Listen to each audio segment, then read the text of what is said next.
Welcome to Nellai village food. இன்னைக்கு நம்ம வீட்டில் சூப்பரான ஒரு நாட்டுக்கோழி மிளகு குழம்பு தான் செய்ய போகிறோம். இந்த நாட்டுக்கோழி மிளகு குழம்பு டேஸ்ட் ரொம்ப ரொம்ப சூப்பராக இருக்கும். அதுவும் இந்த மழைக்காலம் குளிர்காலத்துக்கு ஏற்ற ஒரு குழம்பு இது. சளி இருமல் எல்லாமே இந்த குழம்பு செஞ்சு சாப்பிட்டீங்கன்னா சரியாயிடும். இது இட்லி, தோசை, சாதம், சப்பாத்தி எல்லாத்துக்குமே ரொம்ப சூப்பராக இருக்கும். வாங்க எப்படி செய்யறதுன்னு பார்க்கலாம். குழம்பு செய்யறதுக்கு தேவையான பொருட்கள் என்னன்னு பார்க்கலாம். இந்த நாட்டுக்கோழி மிளகு குழம்புக்கு வந்து நான் இன்னைக்கு வந்து மிளகாத்தூள் காரம் கம்மியாக வச்சுட்டு மிளகுத்தூள் காரம் தான் அதிகமாக சேர்க்க போகிறேன். மிளகு ஜீரகம் பொடிச்சு போட்டு செய்ய போகிறோம். முதல்ல வந்து நம்ம இஞ்சி, பூண்டு, பட்டை, சோம்பு இது எல்லாத்தையும் அரைச்சி எடுத்துக்கலாம். 3/4 கிலோ நாட்டுக்கோழிக்கான அளவு இது எல்லாமே. 8 பல் பூண்டு, நறுக்குன இஞ்சி துண்டு ஒரு 6, பட்டை கொஞ்சமா, 1 ஸ்பூன் சோம்பு. இது எல்லாத்தையும் தண்ணி சேர்த்து நைஸாக அரைச்சி எடுத்துட்டு வந்துடலாம். எல்லாத்தையும் இப்போ அரைச்சி எடுத்துட்டு வந்தாச்சு. இப்போ ஒரு குக்கர் அடுப்பில் வச்சுருக்கிறேன். இப்போ எண்ணெய் ஊற்றிடலாம். ஒரு 5 ஸ்பூன் நல்லெண்ணெய் ஊற்றுறேன். நல்லெண்ணெய் ஊற்றி தான் நாட்டுக்கோழி குழம்பு செய்ய போகிறேன். அப்போ தான் டேஸ்ட் ரொம்ப சூப்பராக இருக்கும். இப்போ எண்ணெய் நல்லா சூடாயிருச்சு. 3 துண்டு பட்டை, 3 கிராம்பு, ஒரு 1/4 ஸ்பூன் சோம்பு. இது 3 நல்லா பொரியட்டும். இப்போ பட்டை, சோம்பு, கிராம்பு எல்லாமே பொரிஞ்சிருச்சு. கொஞ்சமாக கருவேப்பிலை சேர்த்துக்கலாம்.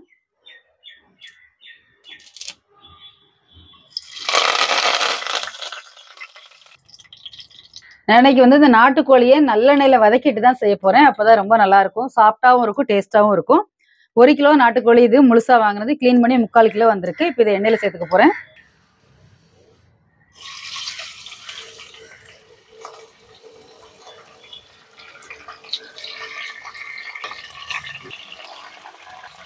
இப்போ கொஞ்சமாக இதில் உப்பு சேர்த்துக்கலாம்.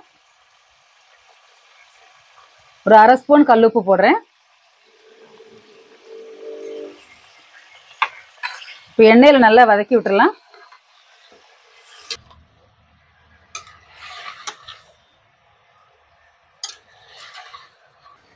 ஒரு 2 நிமிஷம் வந்து நல்லெண்ணெயில் நல்ல சிக்கனை வதக்கியாச்சு. இப்போ நம்ம இதில் வந்து இஞ்சி பூண்டு பேஸ்ட் சேர்த்துடலாம். அரைச்சி வச்சிருக்கூடிய இஞ்சி, பூண்டு, பட்டை, சோம்பு.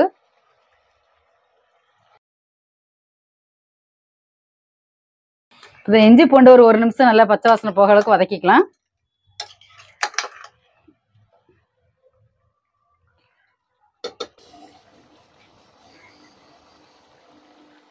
இப்போ இஞ்சி பூண்டோட பச்சை வாசனை நல்லா போயிடுச்சு. இப்போ நம்ம இதில் வந்து வெங்காயம் சேர்த்துடலாம். நான் இன்னைக்கு வந்து சின்ன வெங்காயம் பாதி, பெரிய வெங்காயம் பாதி சேர்த்து தான் செய்ய போகிறேன். ஒரு 20 சின்ன வெங்காயம் எடுத்து பொடியாக கட் பண்ணி வச்சுருக்கிறேன். 2 பெரிய வெங்காயம் எடுத்து பொடியாக கட் பண்ணி வச்சுருக்கிறேன். முதல்ல நம்ம சின்ன வெங்காயத்தை சேர்த்துடலாம். இதோட பெரிய வெங்காயமும் சேர்த்துடலாம். ஒரு பெரிய வெங்காயம் எடுத்து பொடியாக கட் பண்ணி வச்சுருக்கிறேன். இப்போ இதுவும் சேர்த்து நல்லா வதக்கி விட்டுடலாம்.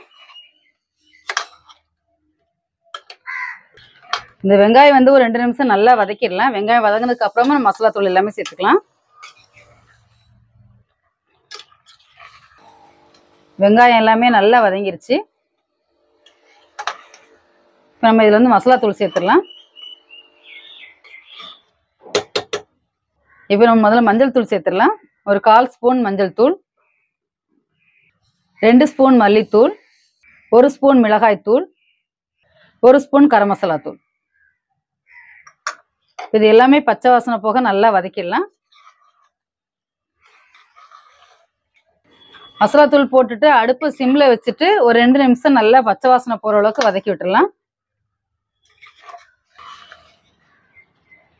நல்ல பச்சை வாசனை போற அளவுக்கு வதக்கியாச்சு.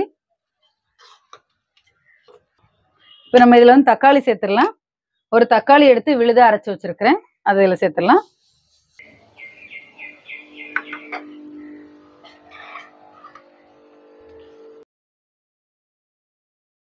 இந்த தக்காளி விழுதையும் பச்சை வாசனை போக நல்லா வதக்கிடலாம்.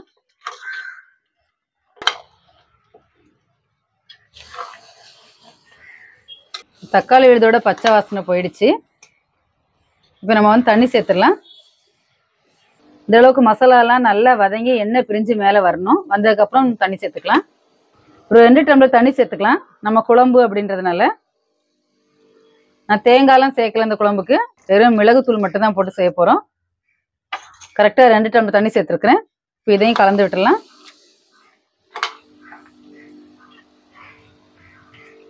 ஏற்கனவே நான் 1/2 ஸ்பூன் உப்பு போட்டிருந்தேன். இன்னும் கொஞ்சமாக நம்ம உப்பு சேர்த்துக்கலாம். இன்னொரு 1/2 ஸ்பூன் உப்பு போட்டுடலாம்.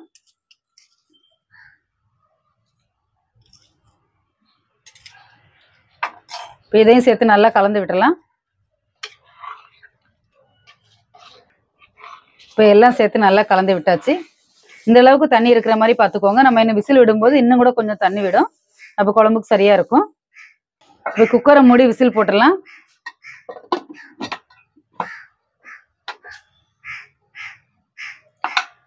ரெண்டு விசில் விட்டா போதும், வெந்துடும். ஏன்னா நம்ம நல்லா வதக்கி இருக்கோம், அதனால ரொம்ப விசில் விடணும்னு அவசியம் இல்லை. 2 விசில் விட்டிங்கன்னா போதும். இப்போ நம்ம வந்து மிளகு ஜீரகம் பொடிச்சிட்டு வந்துடலாம். இந்த விசில் அடிச்சு ஸ்டீம் இறங்குறதுக்குள்ள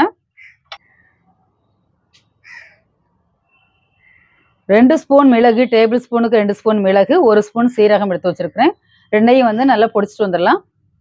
மிளகு ஜீரகம் ரெண்டையுமே நல்லா பொடிச்சிட்டு வந்தாச்சு. ரொம்ப நைஸா பொடிக்க கூடாது, கொஞ்சம் கொரகொரப்பா இருக்கிற மாதிரி பார்த்துக்கோங்க. 2 விசில் விட்டாச்சு. அடுப்பை ஆஃப் பண்ணிடுறேன். ஸ்டீம் இறங்கினதுக்கு அப்புறமா நம்ம அந்த மிளகு ஜீரகம் பொடிச்சு வச்சிருக்கிறத சேர்த்துக்கலாம். குக்கர் ஸ்டீம் இறங்கிடுச்சு. நம்ம திறந்து பார்க்கலாம்.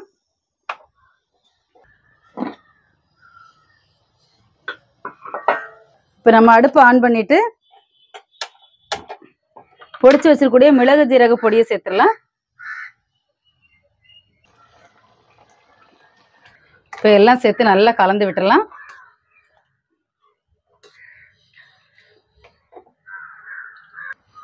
மிளகு ஜீரக பொடி போட்டு ஒரு 2 நிமிஷம் கொதிக்க விட்டா போதும். ரொம்ப நேரம் கொதிக்க விடணும் அவசியம் இல்லை. 2 நிமிஷம் கொதிக்க விட்டுட்டு நம்ம மல்லி இலை தூவிட்டு இறக்கிடலாம். ரொம்ப சிம்பிளான ஒரு நாட்டுக்கோழி மிளகு குழம்பு, ரொம்ப சீக்கிரமா செஞ்சிடலாம். மிளகுத்தூள் போட்டு 2 நிமிஷம் ஆயிடுச்சு. நம்ம இப்போ அடுப்பு ஆஃப் பண்ணிட்டு மல்லி இலை தூவிட்டு இறக்கிடலாம். நாட்டுக்கோழி மிளகும் சேர்ந்து அதோட வாசனையே வந்து ரொம்ப சூப்பரா இருக்குது. நல்ல ஒரு வாசனையா இருக்கு.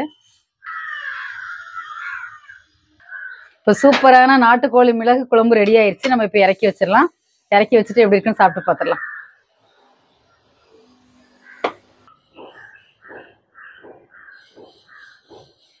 இப்போ நாட்டுக்கோழி மிளகு குழம்பு எப்படி இருக்கு நம்ம சாப்பிட்டு பார்த்துடலாம்.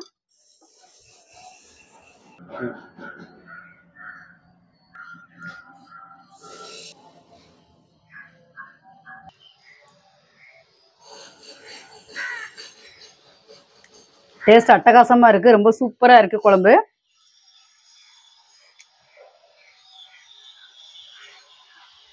நம்ம இந்த குழம்புல நல்லெண்ணெய் ஊற்றி செஞ்சிருக்கோம். அதோட மிளகு பொடிச்சு போட்டுக்கனால காரம், அந்த டேஸ்ட் எல்லாம் சூப்பரா இருக்கு.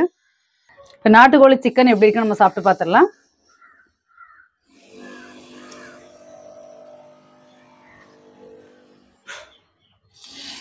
நல்லா வெந்து சூப்பரா இருக்கு. நல்லா சாஃப்டா இருக்கு நாட்டுக்கோழி. டேஸ்ட் அட்டகாசமா இருக்கு. நல்லா வெந்திருக்கவும் செய்யுது.